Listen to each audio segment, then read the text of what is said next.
Saints failed to score in the Premier League for the third game in a row, and the wait for a win goes on. Hello and welcome to the latest episode of the Total Saints podcast. This is Martin Starke, and each week I'm joined by our carefully assembled panel to reflect on all things Southampton Football Club. Coming up this week, reaction to the Wolves game, a look back at the Carabao Cup win in midweek, and we look ahead to the huge challenge of trying to pick up 3 points at Stamford Bridge. Plus a new sponsor for the training kit. Is that something that we should be concerned with as fans? As always, a big welcome to our regular residents, owner of SaintsWeb, Steve Grant. How's your week been, Steve? Yeah, it's been quite busy. Obviously, I had the trip up to Sheffield on Tuesday. I think I got home about 1:15, so that was actually a decent journey back. No M1 closures for once, which was an absolute bonus. Always a bonus with an away game midweek. Yeah.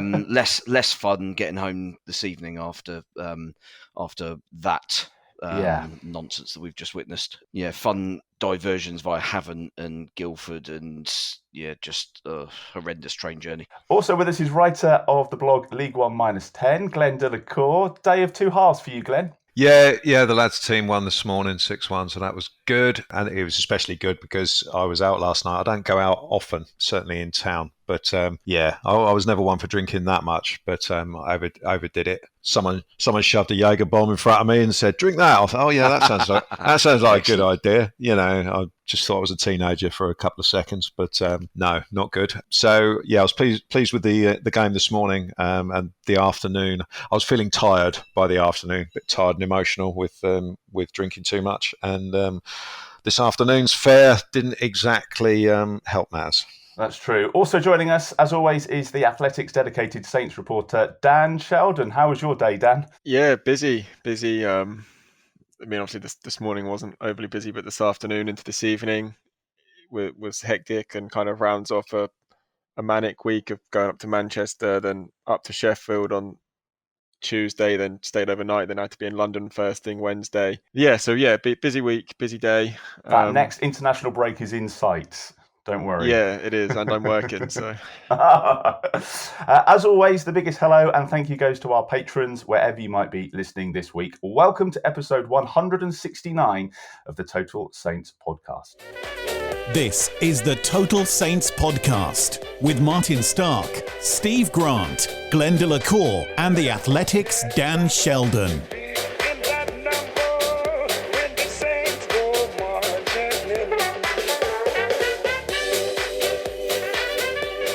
Now, before we get on to the Wolves game, gents, a moment to appreciate when this happened during the week. The Total Saints podcast follows what Premier League team? Olivia. Southampton? Correct. The Total Saints pod featuring on Tea Time TV with Bradley Walsh. Spoiler alert, the team went on to win £29,000. And I'd like to think we can take some credit for that. So Steve and Glenn, when you did that first pod all those years ago, did you ever think that we'd end up as a question on the TV quiz show? Certainly not for a positive thing. No, not at all. It was a bit of a surreal moment seeing that, I have to say. I think it was a guy called Simon Richards who found it managed to sort of clip it onto Twitter, and it was quite amusing seeing that. And it's quite a cool thing, and a good thing to have the pod recognised in such a way. Are we going to add this to our strapline as featured on ITV's The Chase with Bradley Walsh? Well, no, leave that bit off. Yeah, I don't care about him. I mean, maybe Olivia wants to come on or throw us a few quid. Who knows? Well, so Olivia, who got the question right, it was either an educated guess, which I suspect is the case, or she's an avid listener. So I'd like to think that maybe she is listening, in which case, hello to Olivia, and congratulations on your big win. Now, a great opportunity to pick up that first win of the season. And the truth is, we never came close. A 1-0 home defeat to Wolves today. A frustrating game all round. What frustrated you the most today, Glenn? All of it. It was a miserable, depressing, spirit-crushing, mind-numbing performance. And you can look up any of those words in a thesaurus, and there'll be similar words that describe how bad that was. Any optimism that I had as a result of the decent points against West Ham and Man City was kind of crushed, and it made me realise that this is going to be a long old season. Wolves, poor side. I thought they were as poor as us, to be honest, but they won because we messed up defensively and they didn't, and it was just awful. But the lack of attacking idea. The lack of a plan to get forward, and the fact it wasn't addressed throughout the game. It was just dreadful from start to finish. We never looked like scoring. I mean, Wolves wasted a load of time in the second half, but I couldn't even be bothered to get annoyed about it because it wouldn't have mattered if the game had still been going now. We still wouldn't have scored. It was just a depressing afternoon.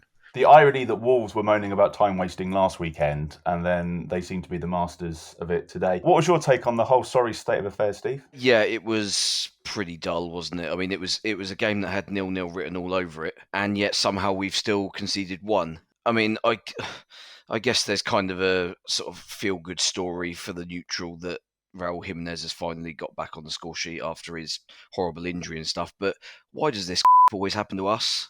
Why are we always on the end of it? I mean, he's done well to score from the position where he eventually got the ball. But good Lord, what the hell was Bednarek doing? I mean, he's had probably two efforts to kind of wrestle him, hasn't got anywhere near him on either of them, and then ends up on his backside twice. It's just horrendous. It's just really weak, isn't it? Weak defending. And I mean, I guess that is kind of the situation where you kind of look at and think, okay, now I see why Jack Stephens was preferred right at the start of the season. And maybe that's kind of been a bit of a trend that we've not really noticed over 18 months or so, where actually maybe he's been the weak link at the back, and it had kind of gone unsaid because everyone had kind of there's always a perception of certain players that have a certain role in the team, and Bednarek's always been seen as the enforcer because he's a big, strong Polish guy, and I mean, delve into all your kind of national stereotypes and everything like that. But actually, when you think about it, when you kind of look back at the tapes, he's kind of weak and does get found in these situations where he does get the brush off quite a lot from opposition strikers, and not even necessarily the stronger ones. I mean, Jimenez is a big, good, strong centre forward, but there have been weaker strikers than him that have brushed him off in the past, and that's a worry now with Stephens out for probably best part of 3 months. And Lianco, I mean, I'm not quite sure what he is at the moment after Tuesday. I mean, that was an extraordinary debut, wasn't it? I mean, I think there are attributes there, but we're going to need to give it time, and I don't think he's going to have time if Bednarek's going to be putting performances in like that on a regular basis. It was such a positive performance last weekend, Dan. What went wrong today? What went wrong this week? What did you make of it? I don't know. I just thought in terms of the week as a whole, I thought they've regressed massively. I thought I wasn't that impressed by how they got on at Sheffield United. Regardless of the changes they made, Sheffield United made 11 changes, so that's how seriously that they took that game. And Southampton still needed penalties to beat them. And today was just kind of what we've seen in games gone past, where they get to the edge of the box. I think they had 18 shots today, which is more than they've had at any other home game this season. I think they had 8 against Man United, 11 against West Ham, and they've had 18 today, but they could have had 80 today and they wouldn't have scored. They were just miles off it. Livramento, I thought, or Salas, I'm going to single out. Livramento always gets singled out. I thought Salas, who had a good game, I was actually quite impressed by him. Everyone else was just miles off it. Prowse, miles off it. Romeu, miles off it. Walker-Peters, he's not a left back. He's good, but he's not a left back. And Bednarek, I mean, it was actually embarrassing watching that. I think I asked Ralph about it after the game for him to kind of sum up what he thought about Bednarek's defending in that moment, because to me, as Steve mentioned, there were 2 times, maybe 3 times, and each time he ended up on the floor. I think in that situation, you just grab onto Jimenez and make sure he doesn't run, bring him down, take the booking, whatever. Just make sure he can't run away. And yeah, it was just shocking. It just kind of summed up Southampton, didn't it? That's the kind of goal that this Southampton side concedes. And I thought today just posed more questions than anything, to be honest. I mean, again, and look, I don't mean any disrespect to Shane Long, but you're bringing Shane Long Glen on. Does. Glen means plenty of disrespect to Shane Long. You're bringing Shane Long on to win you a match, and that, to me, is probably all you need to say about today. Well, let's talk about the front too. Let's talk about Adam Armstrong and Che Adams. I think it's one goal between them so far this season. To me, it just seemed like a couple of championship strikers today. Is that where we start, Glenn? Do we start at the front and work back? As a partnership, neither of them is particularly going to create a goal for themselves out of nothing. You know, I mean, I don't really want to talk about Danny Ings, but he used to be able to do that, and he used to be able to do. He had a little bit of magic about him at times to find that yard of space or do something really creative for someone else to score. I don't see that with these two, but they are the type of strikers that need service. And we've given a bit of praise recently to the likes of Elyounoussi, Redmond, Djenepo for their sort of discipline in games against Man City and against West Ham. At the end of the day, you earn your money as a winger playing for Saints. Can you unlock a defence when it's, you know, an average team like Wolves that just sit deep and just try and smother it? Those three players I mentioned, Elyounoussi, Redmond, Djenepo, they're not good enough. They're just not. They're not creative. They're not given anything. The biggest example today was there was a chance for Redmond just to lob the ball over the defender, and Armstrong had half the pitch to run into, basically, and it would have been a shot at the goalkeeper. But Redmond overhits it, you know, and not just by a little bit, and it just runs through to the goalkeeper. And you just think that was not a difficult ball to play, you know, and it should have led to a goal, or at least a shot on goal from close in. But it just went through to the goalkeeper, and it's just, you know, Elyounoussi does some nice things, but doesn't seem to be much end product there. Djenepo is all flying feet and everything, but how many crosses does he put on someone's head? And it just, without Stuart Armstrong, we're desperate in terms of linking up with the strikers. So I'd say the strikers haven't, you know, they haven't really been given much opportunity. If you're playing up front for a team that's not giving you much of the ball in decent areas, you're always going to struggle. And the other question, I mean, we touched on Shane Long. I can't really be bothered to talk about Shane Long, but Nathan Tella, where is he? Yeah, that's what I was going to mention. Yeah, because he was at Sheffield. He was, for me, I don't know if Steve would agree or not, but Nathan Tella and Diallo stood out for me on Tuesday. I thought they were the best two players on the pitch. I thought Nathan Redmond, I mean, I'm always conscious with Redmond because I think he does some things well and other things not, and I often fear that, you know, it tends to be a pylon where he's concerned. But yeah, he was so poor against Sheffield, so poor, and we got hooked at half time, and he did. and we had to bring Ward-Prowse on when presumably the idea was that Prowse has the night off. Exactly, and you think, well, what more could Nathan Tella have done against Sheffield United? And what more could Redmond not have done? Yet we're still in a situation where Nathan Tella is on the bench against Wolves, and I was really surprised by that team selection, to be honest. What kind of message does that send to someone like, I mean, Diallo, it's a bit more difficult because he's not going to really drop Prowse, and Romeu, you're probably not going to drop him. But Tella, I think, what more can Tella do? He set up a goal, looked lively the whole night until he was taken off against Sheffield. So for me, I was surprised, and Glenn's already gone through the wingers. And when I spoke to Ralph after the game and talking about, Ralph brought up the fact that it's 3 games without a goal.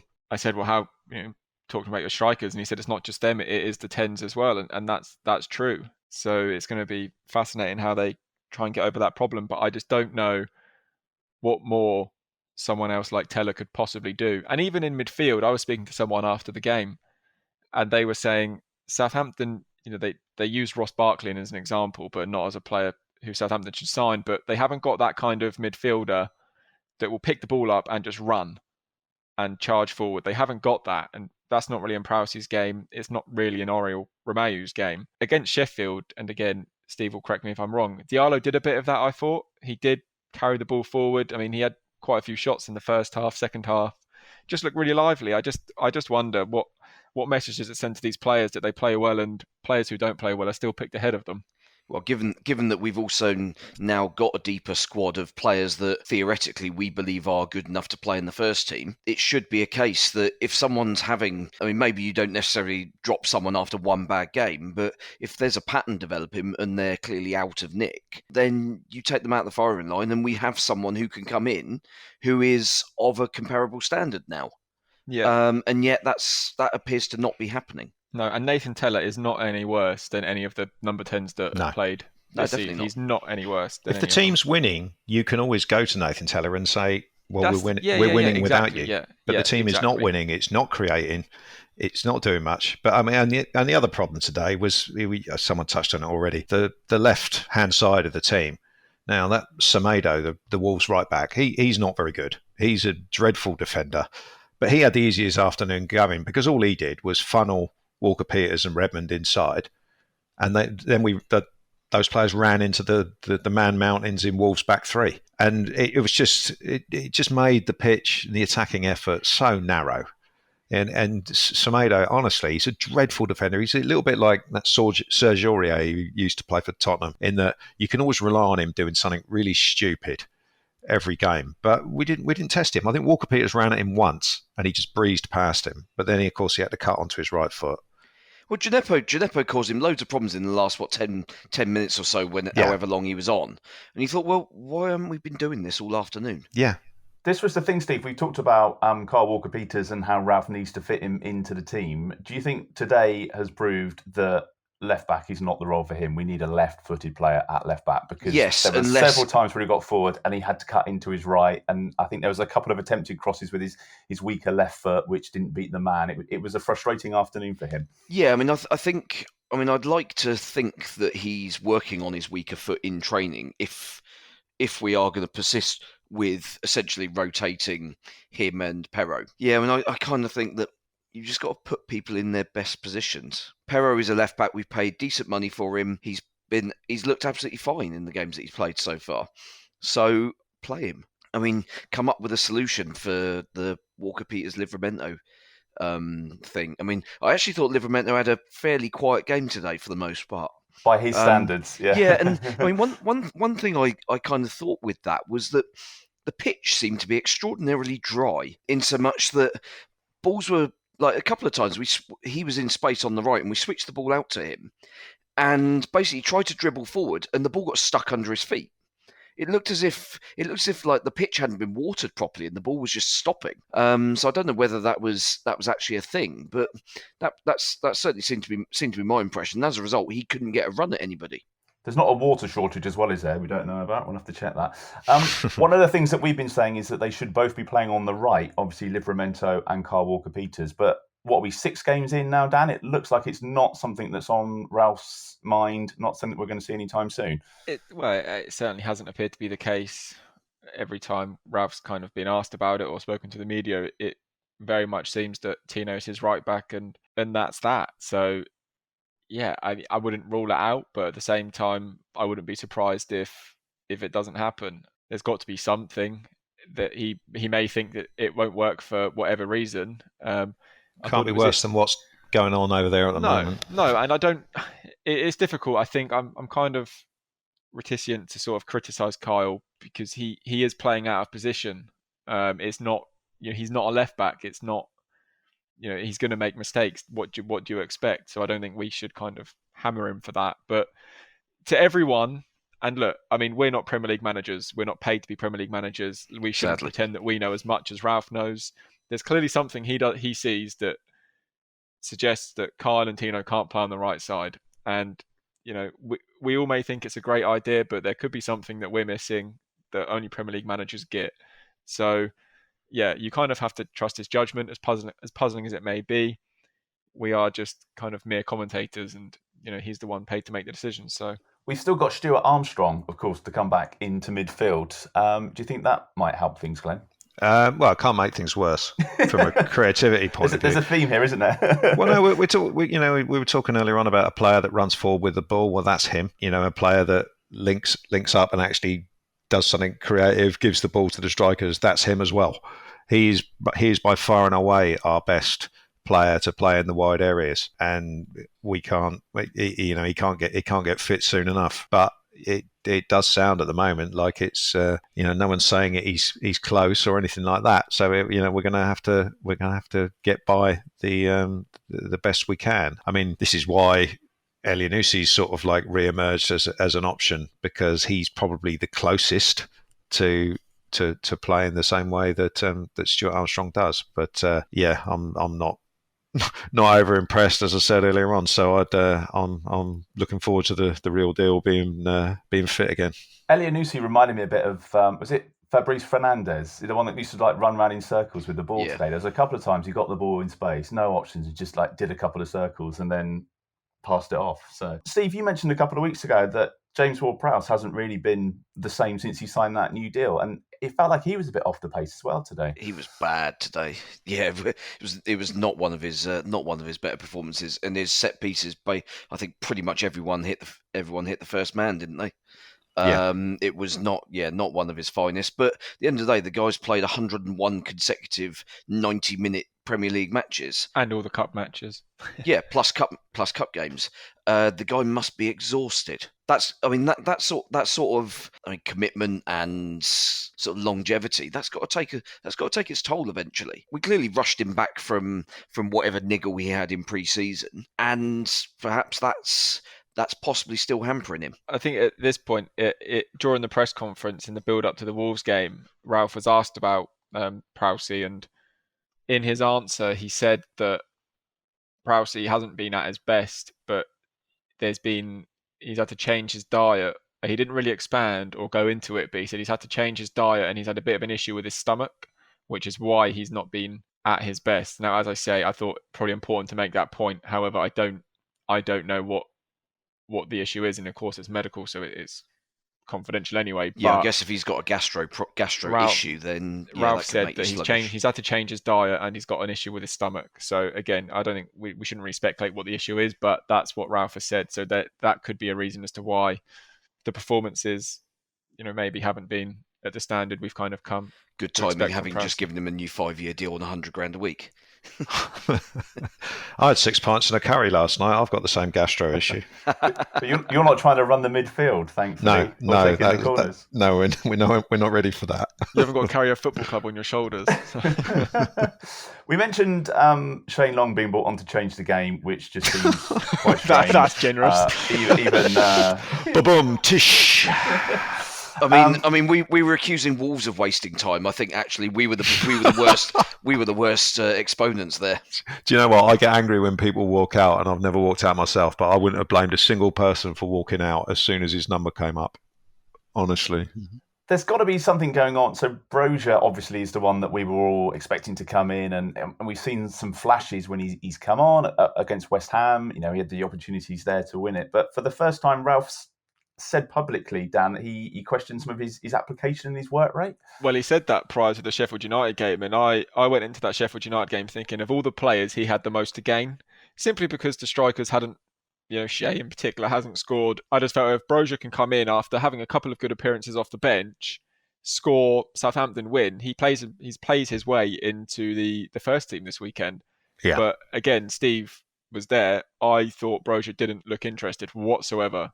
He was barely involved. He was poor. He just didn't look like he could be asked, really. Just didn't look interested. And I think what Ralph said to me after the game was that he wasn't invested. I think that's quite a big thing for a manager to say. And he basically said he's got to learn. You can't let games pass you by like that. And it seems that, Ralph, even prior to that, had said that they've already had to have a conversation about kind of work rate and stuff like that. So it may be an ongoing thing, but has he implied something similar about Nathan Tella as well? He hasn't. No, he hasn't. There was.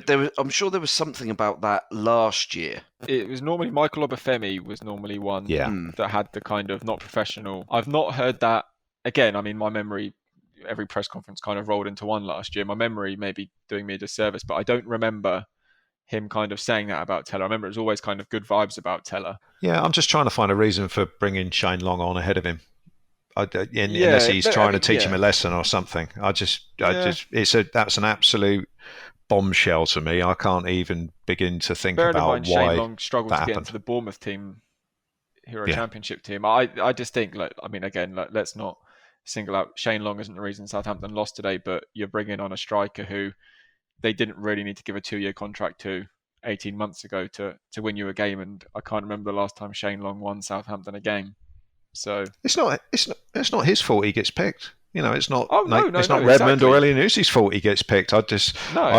I'm curious as to Ralph's thinking with that substitution. Yeah. No, exactly. We're going to do extremely well to get anything at Chelsea, so we could be looking at going into October and that international break without a win. After that, it's Leeds, Burnley, Watford, Villa, Norwich. A hugely important run.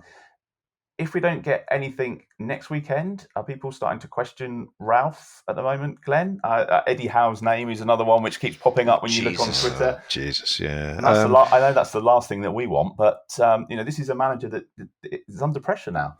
If that run of fixtures that you mentioned there, if we get through that lot and we still haven't won a game, then I would say most certainly it's going to be looked at. Or it needs to be looked at, because then it would be very similar to for some of our older listeners. If you remember back to when we got relegated in 2005, we had a run of winnable fixtures in sort of October, November. We didn't win any of them, and when Steve Wigley was in charge, I think we beat Pompey, but other than that, we didn't beat anybody. And from there on in, the season just spiraled out of control. Because we played a lot of winnable home games and not won them. So I mean, a couple of weeks ago, Arsenal had lost all 3 games. They then played Norwich, and that was their sort of kickstart. And they've done all right since. If we play the likes of Norwich and Burnley and don't get any points out of them, then we're in a spot of bother, aren't we? Yeah, well, it's a shame that Norwich isn't at the start of that run, actually. But it's not going to come to that, though, is it, Steve? We'll be all right. I think I'm still okay at the moment. I mean, we've had Good. at the end of the day, we've had one bad game today, and other than that, one bad half away at Everton in Premier League games. And other than that, I think we've largely played all right. So I'm not hugely concerned in terms of the sort of overall big picture, but.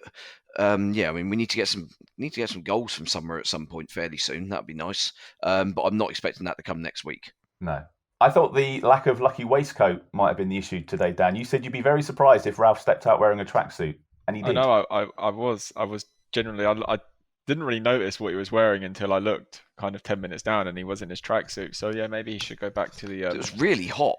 The waistcoat and tie. Yeah, it was hot. I think just touching on what you said there, Martin.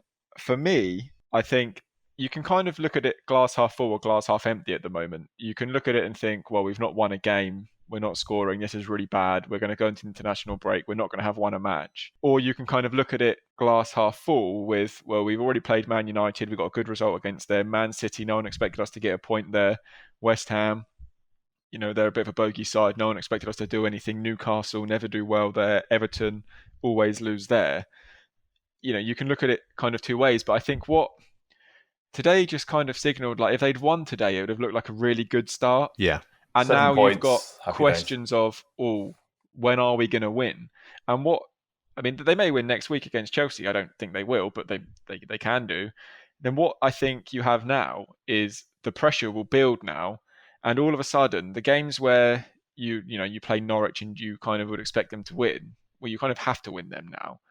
And the key thing for me this season is that everything that happens this season, in my opinion, is on Ralph. This is Ralph's squad. This is the squad he wants now. This is everything is on Ralph. It's his systems, his everything. I think he always kind of had that in the background where, we've got all these players that I don't really want and it's a problem. Well, that's gone now. They've all gone. This is his squad. It's in his vision. He's had everything, that he's not asked for. I'm sure he wanted Robert Lewandowski and wasn't going to get him. But, within reason, he's got what he wants. So he has to make it work. For me, he has to make it work. And if he's not making it work, if they're going into the November international break without a win, then I think you really have to start asking serious questions if you're the club's hierarchy. I mean, I don't think it will get to that point because I think they will pick up results when they play the not so great teams. But I don't think you should kind of rule it out and be like, I don't know. I kind of sense that there's a shift now that it's not, whereas before Ralph seemed untouchable, I think, with some supporters. I sense that that's not the case anymore. Now, maybe I'm wrong, but that's kind of what I sense. And today was a really bad day. It was a really bad day for Ralph. And I've just come away from today sort of thinking, what sort of teams are we going to beat? with the sort of players we've got and the style of play we got, if you forget the big boys for a minute, if you look at the teams that are big and physical like Burnley, are we equipped to beat a team like that? I'm not sure. I thought we were better equipped to play those sort of teams last season. I mean, Norwich, obviously, because they're just poor everywhere. But, the teams that sit deep and defend, like Wolves did today, and, like other mid-table sides sort of tend to do, are we set up to sort of unpick teams like that? I'm not sure. In Ralph's defence, like today, for example, they had 18 shots. It's not his fault. I find that stat remarkable. I can't remember. 18 shots, 10 from outside the area. There were 6 on target, possibly, or 7 on target. How many saves the keeper have to make? I don't know that stat, Glen. I think I'm right in saying that was the most amount of shots that anybody's had against Wolves this season. So there are some positives. They are creating chances. Yeah. What Ralph's system is creating chances. Just the players on the pitch aren't scoring. So then is that his fault that they're not scoring? Well, he's doing all he can from a system point of view to create chances. As I said, over the last 3 home games, their chances, they had more than double the amount of chances today than they did against Man United. Ralph's not on the pitch to score the goals. So it's... I just find that staggering. 18 shots. I must have been asleep. They must have had they had quite a lot of shots. A lot of pot shots. Yeah, 10 from outside the area. So, I mean, I think the keeper's only made probably one sort of real proper save, which was the one from Livramento at the near post at the start of the second half. Yeah. That's about all I can remember. Yeah, I mean, obviously Redmond had that goal disallowed for offside at the end of the first half. Good finish, which is a great finish. But yeah, I mean, other than that, we've not really got in behind them at all. No, but Alex McCarthy had very little to do as well. I mean, he had to make a save in the first kind of 30 seconds. Yeah. And then a save at the end, but that was really all he had to do. It's just a rubbish game. So on to Chelsea next Saturday. What have we made to their start of the season, Steve? I mean, they look impressive, as they should be for a team that costs the best part of £750 million to put together. I mean, Lukaku is basically the exact answer they were looking for, and he's hit the ground running. So, panic. Given his already lucrative record against us, that's I mean,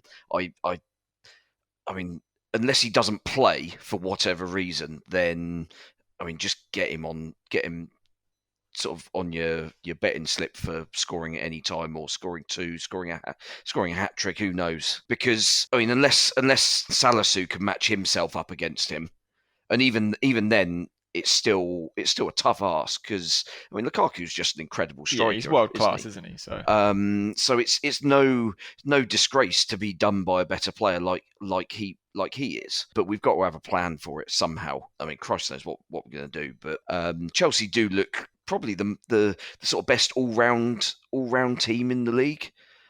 City don't have a centre forward. United are, I mean, hilariously prone to just shooting themselves in the foot because they have a PE teacher in charge. And Liverpool just seem a bit weird at the moment. They're kind of really good in patches, and then they'll just seemingly take their eye off the ball. They don't have the squad depth, do they? No, I mean, beyond their first team, they're fairly weak in the backup department. First team could easily compete for the title, but they won't keep them all fit for the season. And just for Chelsea next on Saturday, Glenn, who starts for you? Is it a free hit? Is that chuck Nathan Tedder in? Man, it's always a free hit. We play these. I mean, we have actually got a good record against Chelsea, but that was away from home or not? Yeah, because but last year they got the German Shane Long up front, didn't they? Last year, and they've replaced him with Lukaku this year. He still scored twice. Yeah. So they've sort of corrected the sort of glaring weakness they had in their team, which is what you can do when you've got 90-odd million to spend. So I don't know. I mean, I would have anticipated us going with the 4-2-2-2 formation, because it worked well against them last year. We may create more than we did today. I'm still baffled by the 18 shots thing, but it's quality of chances, isn't it? Yes. It's easy enough to ping shots in from 25 yards that haven't got a hope in hell of scoring. Yeah. I imagine he'll go with the experienced players. I can't see Nathan Tedder being thrown in for this game up at Chelsea. So I imagine it'll be a similar lineup to what we had against Manchester City and today. Right. Score predictions then. Steve, what do you think? Oh, God. Bearing in mind we were all really negative when we spoke about Man City, so we were talking about 3s and 4s and 5s, weren't we? So I find it difficult to believe that we'll be able to keep them at bay. I think City, you can set yourself up in a certain way, and as we saw, you can kind of do it. But Chelsea can hurt you in so many different ways. So I think realistically 2-0, and I think we'll kind of run away from that and be reasonably satisfied. Glenn, what would make you happy? 1-0. I'll take 1-0 to Chelsea. Okay, Dan? I'll go 3-0 Chelsea. Okay. We're obviously back there for the Carabao Cup as well. Yes. Another away game for you, Dan? Happy about that? At least it's London and not Sheffield. So, A bit closer. Every cloud. We touched on the midweek game earlier on, but you weren't impressed, Dan, overly with the performance. Not really. No, I thought it was kind of an opportunity missed for a lot of players. Minus the ones I've already mentioned, no one did anything memorable. Yeah, I just think, I don't know. Sheffield, as I said, Sheffield United made 11 changes, and I guess the most interesting thing was probably Lianco. I mean, that was, I don't want to be too harsh on him because it was his first game, and you're going up against McBurney, who was probably told before the game, this kid's never played in England before. And I think, was it within 10 seconds, Steve, where he went in for a 50-50 and got sent flying with McBurney, and you just thought from that moment on, you just knew it was going to be a painful evening for Lianco. Got dispossessed a couple of times. I thought on the ball he looked all right. I don't know. I mean, I don't know. A couple of people have said that to me, but I wasn't so sure. He played that long diagonal pass, which was about 30 yards ahead of where it needed to be. But I think, yeah, at times he looked okay on the ball, but he got dispossessed. I don't know if he got dispossessed in the build-up to their goal or when they came incredibly close and dragged it just wide of the post. I also noted the fact he had a shirt tucked in. I can't remember the last time seeing a footballer with their shirt tucked in, but by the end of it, his shirt was fully untucked. So that kind of summed up his evening. But yeah, Brozier disappointed. Teller really impressed. Diallo thought was really lively, deserved his goal. That was like his third or fourth shot of the evening. It was such a bad header as well. Yeah, it was. It was the sort of header I'd put in back in the day of Sunday League football. Yeah, just rubbish, but still somehow found the corner. Yeah. But I mean, I've penalties. I'm trying to remember who Brozier missed, summed up his night. He missed. The other penalties were all pretty good. A couple of good saves from Fraser Forster too in the shootout. Yeah, good saves. So yeah, I don't know what there is to really say about that game, to be honest. I mean, they won on penalties and we're still in the hat. We're still in the next hat. round, So that's the main thing. For one more game at the least. We've had a few questions this week about the B team, as they call it now, the reserves in our day. A few people have been in touch asking our thoughts on the B team and their dreadful run of results at the moment. They're in Premier League 2, for those that don't know, bottom of Division 2 at the moment. Played 5, drawn 1, lost 4. Their goal difference is -9. They lost in the Cup to West Brom. They've lost against Burnley and Fulham. Is that a worry, Glenn, or should we concentrate on the first team? It's not good to see them getting absolutely thrashed. It really isn't. And it doesn't shine a favourable light on the academy. We signed Ollie Lancashire to sort of steady the ship, and it doesn't appear to have done so. It was interesting that Dino Sameo and Thierry Small seemingly got pulled out of the squad for the West Brom game, and they weren't involved today, which was a bit odd because that was kind of what I thought would happen. But no, it's the academy has not been producing players, and obviously the B team is what you would expect to be the best of the academy, or the older ones that have come through. If you look at the players that left this season, they've all ended up in the Championship or lower. So we're not producing the players that come through to play in the Premier League at the moment. I mean, who was the last one that came through and played in the Premier League? Nathan Teller. Yeah, Nathan Teller, and he was signed from Arsenal. Yeah, but he was released from Arsenal. Yeah, he was released from Arsenal when he was about 18, I think. So it's not like we've had him since he was 8 years old and he's grown up with the Southampton way and blah blah blah. So it is a bit of a concern, but we talked about Matt Crocker before. It's a long-term thing. It's not going to sort of suddenly magically produce players who are ready for the Premier League, but it must be a bit dispiriting being a sort of 19, 20-year-old or whatever coming through, and you're getting absolutely walloped every game. I mean, we've gone down into the lower division and we're still getting walloped every game. It's not good.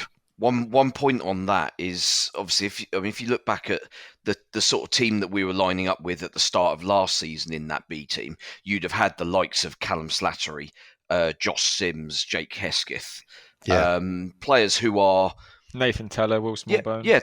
Teller and Smallbone would have featured fairly Jake heavily Vokins. as well, and so you've got the nucleus there of a team that were very, very promising at a young age, and I mean some of them kind of fallen by the wayside. I saw Slattery scored an absolute belter for Motherwell on Saturday, but I mean that's clearly a much lower level, and though most of those players are now playing in League One, League Two, or their equivalent in other countries. So losing that kind of just a little bit of extra nous and experience, I think, has just kind of decimated that team. Although you do have to kind of question why similar sort of things hasn't happened at all of the other clubs we play against. There's been a bit of restructuring going on, Dan. They've made it quite clear that they don't want to obstruct the pathway from the B team to the first team. Is it more about that process and players getting used to how Ralph wants to play the game? Is that the more important thing than results, or should that come as a result of it? Well, just to add to the other guys quick, I went to their game against West Brom in the week, and brutal. What struck me was, West Brom turned up and they were massive. I mean, every player must have been over 6 foot. Like, they were just huge.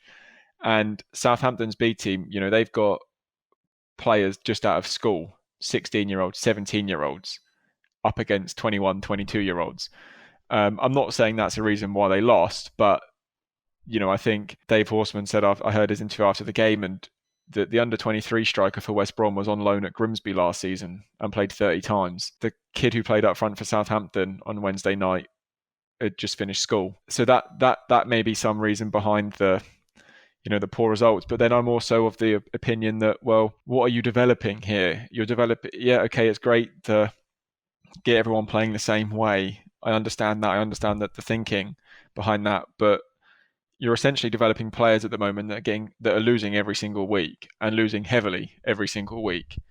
So that part I find quite puzzling. Like, I wonder how much longer, how often can you lose heavily without kind of thinking, well, do we need to make a change or something kind of flawed, or do you just accept it for what it is? And as Dave Horseman alluded to after the game, that it's all about the transition into the first team. I think he made a point to the club when they interviewed him that no one will be able to tell you what Prowse's youth team did or where they finished in the table. And if we produce a player out of this group in 3 years' time, no one will tell you that, where we finished. You just won't talk about that sort of thing. Yeah. And I kind of do get that point. But then I also still think, well, you are still developing losers. You're developing players that are used to losing 4-0, 5-0. But 3-0, that argument only stacks up if players do come through. And as we said earlier, players are not coming through that are ready, that are going to play for our first team. I forgot about Will Smallbone, actually. I apologise for that, because he looked like he may be a Premier League player in the making before he got his injury. But yeah, it's I just don't think it's terribly clever. And hopefully Dave Horseman's still around to see some of these, some of the current crop that he's got actually become Premier League players. You're listening to the Total Saints podcast, going to the heart of all things SaintsFC. Yes, I want to be in that number when the Saints go marching in. One of the big stories this week is that Southampton Football Club has announced a new training kit provider. The statement that they released said, Southampton Football Club is delighted to announce LearnCrypto.com as the club's official training kit partner. The free education platform will be the club's training kit provider for both the first team and the B team throughout the 2021-22 season. LearnCrypto.com is a non-profit website funded by the YOLO Group and other like-minded cryptocurrency market leaders, including the club's main club partner sportsbet.io. It's a non-profit website funded by the YOLO Group. So, responses online ranged from the light-hearted, we've got more kit sponsors than goals this season, to the more concerned people suggesting that the club was setting a terrible example to children, said one person. I thought we were better than this. So, to tell us more is Joey Durso, who's the investigations writer for football at The Athletic. Hi, Joey. Hi. Thank you for joining us. Is this something that fans should be concerned about? Well, the statement you just read it's a very strange one because it makes it almost sound like a sort of charity. You know, it's a non-profit website. We're about education. What it really is, it's about telling you how great cryptocurrency is. And it says, you know, our mission is a free education platform. But it's very, pro cryptocurrency. It says, here are some criticisms of crypto. And then it kind of debunks them. But it's making out like it's sort of, BBC bite size or trying to educate people, when actually it's very clearly trying to encourage people to invest in cryptocurrency. There's absolutely no sign on the website anywhere of who's behind it, who's funding it. The answer is YOLO Group, the renamed Coin Gaming Group, which is also behind SportsBet, Southampton's shirt sponsor. So these are all people who want you to buy cryptocurrency, right? They for better or worse, want you to do that. But that is not being explained here. That is not open. So I think it is quite concerning, really, because, someone could just watch their favourite Southampton player, type in learncrypto.com and be led to believe that this is some sort of educational website when actually it's a PR website. So we all know, as we have over time, things, the plus points, if you like, and the downsides to things like gambling, to drinking, to maybe cigarettes as well. We're quite educated with these things so we can make our own informed decisions. Do you think we, as a fan base, need to find out more about the cryptocurrency? And is that what this is all about? Then we can make our own decisions? Yeah, well, I just think this isn't a great place to learn it because it's a very biased place. It's telling you how great cryptocurrency is because it wants to sell it from its other companies. I'm not by any means telling fans cryptocurrency is evil or you should never do it, but just you should really understand what you're doing. You should be ready to lose all your money. The Financial Conduct Authority says that. It says if you get into cryptocurrency, be prepared to lose all your money. And that doesn't mean, never do it. If you've got a bit of spare money and you want some kind of high risk, high reward investment, great. But I think it needs to be made really clear that that's what this is. And there are people, cryptocurrency is incredibly volatile. It can go up and go down at very short notice. Of course, something like Bitcoin has gone up hugely over the past few years. It's now quite a mainstream thing. And there are all these stories about people who bought £10 worth 10 years ago and it's now worth tens of thousands. That's great, but that doesn't mean it's going to continue that way in future. And aside from Bitcoin, there are all these much more obscure cryptocurrencies that you kind of read about on social media, and there are all sorts of sort of scams and funny business going on. So it's something that people really need to understand what they're doing before they get into it. And I'm concerned that a website like this doesn't really provide a balanced picture about the risks as well as the potential upsides. Do you think we're more likely to see more stories like this in the Premier League in the near future as the season progresses? Yes, because of the gambling review. So it's highly likely that gambling sponsors will be banned from football soon. And it's highly likely that things like this will fill the space. This is not technically gambling. It's not regulated as a gambling product, but it shares many of the same hallmarks of gambling. It's people trying to turn a bit of money into a lot of money. The difference is really, I guess, that conventional football gambling, people kind of understand what that is. Like, if I bet on Southampton to win at the weekend or put on an accumulator, that's quite easy to get your head around. A lot of this stuff is not easy to understand, and there's a risk that you can get sucked into something and lose all your money before you kind of realise what's going on. Another concerning thing is sort of foreign exchange contracts for different style finance apps, which have deals with lots of clubs. And again, it's confusing and it's not called gambling, but it shares a lot of similarities. But in some ways, it's potentially even more risky because it's so hard to understand what these things actually are. That's the thing. Is it hard to understand for a reason? Have they deliberately made these kind of things hard for us to understand? Is that how we get sucked in? Well, I think, it's just inherently volatile, not very well regulated industry, and there's constant coins and deals popping up all over the place. And people tend to be a lot more vocal when they've made lots of money than when they've lost money, because people who've lost money are generally a bit embarrassed about it. But yeah, these companies are often not particularly transparent. SportsBet is a company that I've written about in the past, the sponsor of Southampton. They won't respond to press queries. They're based offshore. They don't respond to basic questions for more information. So yeah, a lot of these companies are very secretive. Is there a way that we need to get used to this? Is this something which is going to be around for a long time? Do the clubs need to be more open and more honest? Do we need to, as journalists and media, ask better questions and tie people down and hold them accountable? Is that what it is? Yeah, well, and also I think the financial regulators in the UK need to be doing more. These companies should be required to carry disclaimers. You know, it's quite simple. Just say, if you're advertising cryptocurrency, say you might lose all your money. That's not really a legal requirement at the moment in the way it is with gambling or with financial products. You know, the media clearly plays a role too. I also think football clubs, you know, play a role too. In the Southampton statement, it says, whether you're completely new to this, you'll find the resources to do your own research, making out that it's some kind of impartial thing, and it's just not. It's kind of pro-crypto propaganda. So I think people need to be able to see through that, and yeah, just be ready to lose all your money is the bottom line. Doesn't mean don't ever do it, just don't put in anything you can't afford to lose. Which is the same as traditional gambling in a way. Yeah, absolutely. But I suppose this stuff is often marketed as more of an investment. You know, it'll go up and up and up over time with a few dips like the stock market. And we don't really know that. It could all just plummet tomorrow. So, you know, if you want to put in a bit and see what happens, then fair enough. But I certainly wouldn't suggest that anyone should put in large sums which they can't afford to lose. So what is it that concerns you the most about these tie-ups, would you say? What's the one thing? Is it just the lack of transparency? Yeah, I suppose my concern is that some, you know, a Southampton fan watches their team training, opens up an app, puts a load of money into something because their football club's endorsed it, so thinks it's legit. And then, you know, this company could just disappear overnight. And, no, you know, it's not regulated by the UK authorities. You know, even if you put on a bet by a UK bookmaker, that you know, you have some recourse there by the Gambling Commission, you have some rights. With this kind of stuff, you don't. Our thanks to Joey for explaining a bit more about that. Last couple of bits. I promised that I'd do a shout. Kate Sturgis has got in touch on Twitter and asked us to mention a fundraising event that she's organising at St Mary's. Now, this is to support the Southampton neonatal unit. Reggie, her son, and Evan are giving back after the unit saved their lives. This is on Friday, the 26th of November. Tickets are £27.50 and there's a raffle going on too. I think we've retweeted the details, but you can always find out more and get in touch. It's Kate Sturgis 10 on Twitter for that. This week's patrons shouts. Hi to Colt and Dave and Ed and Phil, who are our Matt Letizier tier members, and Nick is our Francis Benani tier member. So thank you for your ongoing support. It feels like we've covered a lot this week, so I think that's about it for episode 169. My thanks as always to Steve, Glenn and Dan. Thank you, chaps. I apologise for being too depressing today. Very in keeping with the day, I think. Yeah. Absolutely, yeah. You can find out more about becoming a TSP patron. Just check out the website where you can join our Bobby Stokes tier for just £5 a month.